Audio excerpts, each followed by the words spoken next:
دیکھیں ہم اس کو ویلکم کرتے ہیں اور یہ بالکل سراسر ناانصافی ہے. نہ صرف میں سمجھتا ہوں کہ بلڈوزر یہ جو جسٹس کا جو معاملہ ہے کہ بالکل منمانی کی بنیاد پر جو ہے وہ ایک کمیونٹی کو ٹارگٹ کیا جا رہا ہے.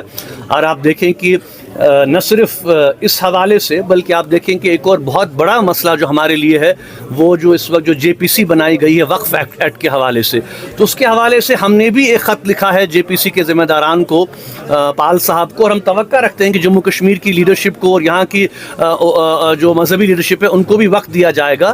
ہم انتظار کر رہے ہیں کہ وہ ہمیں وقت دیں تاکہ ہم اپنی تحفظات جو ان تک پہنچا سکیں، کیونکہ ہم نے بار بار یہ کہا ہے کہ یہ ایک ناقابل قبول عمل ہے پورے مسلمانوں کے لیے.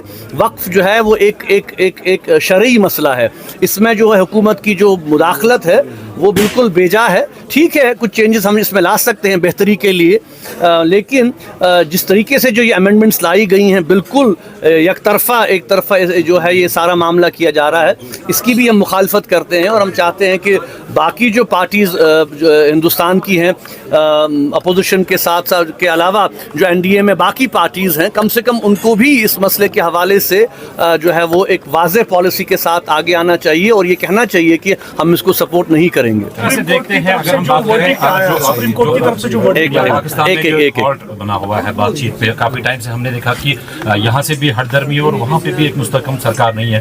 کتنا سیٹ بیک آپ اس کو مانتے ہیں خاص طور کشمیر کے لیے اور جو انڈیا پاک ریلیشنز ہے اس کے حوالے؟ دیکھیے ہماری تو ہمیشہ سے کوشش رہی ہے، جامع مسجد کا ممبر و محراب ہمیشہ اس بات کا داعی رہا ہے کہ at the end of the day مسائل جو ہیں وہ بات چیت سے ہی حل ہوں گے. تشدد، ظلم، بندوق کسی مسئلے کا حل نہیں ہے. اور ہم اپنی طرف سے بار بار یہ کہنے کی کوشش کر رہے ہیں کہ کشمیر کے مسئلے کا جو سیاسی پہلو ہے اس پہلو کو ایڈریس کرنے کے لیے جب تک بات چیت کے عمل کو آگے نہیں بڑھایا جائے گا، کیونکہ ابھی آپ دیکھیں کہ چلیں اب الیکشنز ہو گئے کشمیر میں، ایک حکومت بنی، لیکن یہ بھی ہم سب جانتے ہیں کہ ان کے جو اختیارات ہیں بہت محدود ہیں. ابھی بھی یونین ٹیریٹری کا جو سٹیمپ ہے جموں کشمیر پہ وہ لگا ہوا ہے. آپ دیکھیں کہ یہ جہاں تک روزمرہ کے پرابلمز ہیں، بجلی، سڑک، پانی، جو کہ امپورٹنٹ ایشوز ہیں، اور ہم نے ہمیشہ سے یہ کہا ہے کہ ان ایشوز کو اگنور نہیں کیا جا سکتا. لوگوں کی یہ پرابلمز ہیں اور ان کو ایڈریس کرنے کے لیے گورنمنٹ کو کی یہ ذمہ داری بنتی ہے کہ جو انہوں نے کمٹمنٹس عوام کے ساتھ کی ہیں ان کو وہ پورا کرے.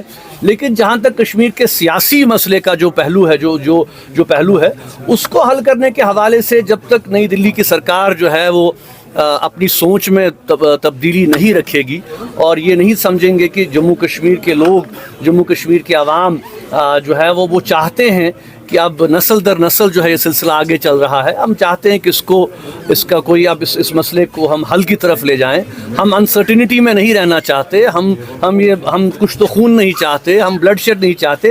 اچھی بات ہے کہ پچھلے 4-5 سالوں سے آپ دیکھ رہے ہیں کہ سیز فائر لائن پہ جو ہے وہ گولہ باری نہیں ہو رہی ہے، دونوں طرف سے لوگ جو ہے کم سے کم تھوڑی راحت محسوس کر رہے ہیں. تو ہم چاہتے ہیں کہ دونوں ملک اس انیشیٹو کو تھوڑا اور آگے بڑھائیں. ٹریڈ شروع ہو کشمیر کے حوالے سے. جو آپ نے دیکھا کہ جو بس سروس تھی وہ بند ہو گئی، جو ٹریڈ تھا وہ بند ہو گیا. اور میں سمجھتا ہوں کہ اس مسئلے کا جو انسانی پہلو ہے، دیکھیں ہمارے جیسے پچھلے ہی آپ نے دیکھا کہ 2 ہفتے قبل جو ہے ہماری فیملی کے بزرگ جو ہے وہ انتقال کر گئے، اور اگر حالات ایسے ہوتے تو ہم جا سکتے، ان سے ملتے، کم سے کم اس غم کے موقع پہ جو ہے وہ فیملی آپس میں انٹریکٹ کرتی. لیکن آپ دیکھ رہے ہیں کہ سلسلہ پھر سے بند ہو گیا ہے. ٹریڈ کا سلسلہ ہے 2 طرف کے کشمیر کا، اس سے بہت کام آگے بڑھا، بہت سی فیملیز کو اس میں فائدہ مل رہا تھا، ایک کنیکٹیویٹی بڑھ گئی تھی. تو میں سمجھتا ہوں کہ اس قسم کے انیشیٹیوز کو ریوزٹ کرنے کی ضرورت ہے. اب ظاہر سی بات ہے کہ یہ سارے انیشیٹیوز یہاں کی حکومت کے ہاتھ میں نہیں ہیں، یہ جو مرکز کی حکومت ہے ان کے ہاتھ میں ہے. اور میں سمجھتا ہوں کہ اگر وہ کوئی پازیٹیو انڈیکیشن دیں گے، جموں کشمیر کی قیادت تو ہمیشہ اس کو آگے بڑھائے گی. اور مجھے پورا یقین ہے کہ پاکستان کی بھی جو قیادت ہے وہ بھی آج اس بات کو سمجھتے ہیں کہ معاملات کو جو ہے وہ ڈائیلاگ اور گفتگو سے ہی حل کرنے کی ضرورت ہے.